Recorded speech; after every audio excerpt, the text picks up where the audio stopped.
Martinez, and I'm working at Cehtra as the Regulatory Affairs Project Manager in the market of biocides.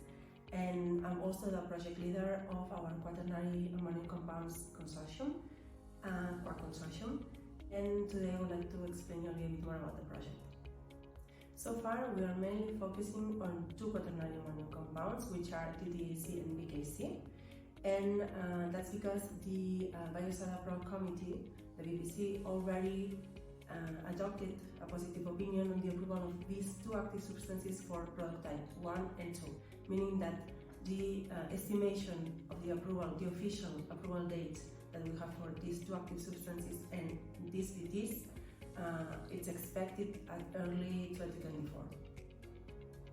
For those of you who are not familiar with BPR, the official date of the approval of the active substances sets the deadline to submit the BPR dossier of those biocidal products containing the active substances that have been approved.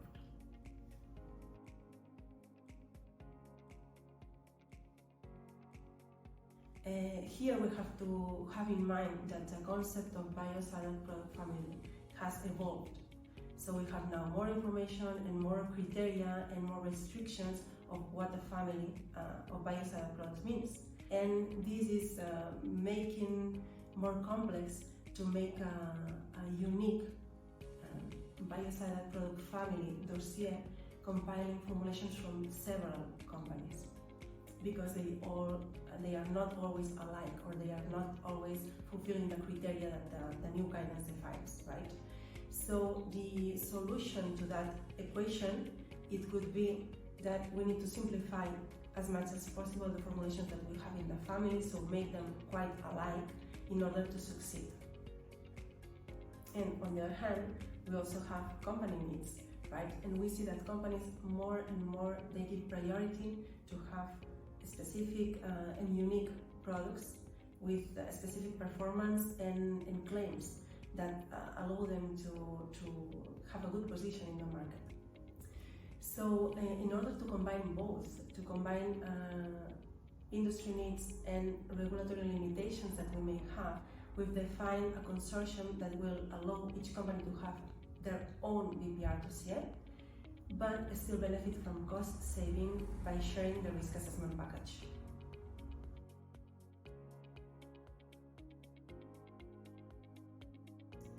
So a BPR dossier has several parts, and one of the most important ones is the risk assessment. I would say that that's the core of the dossier. In the risk assessment, you need to show that the use of your biocidal product or biocidal product family is safe for human health, for animals, and the environmental. So this is a really complex part of the dossier, and it's complex, it's time consuming, and it requires expertise, meaning that it's also one of the most expensive parts of the dossier.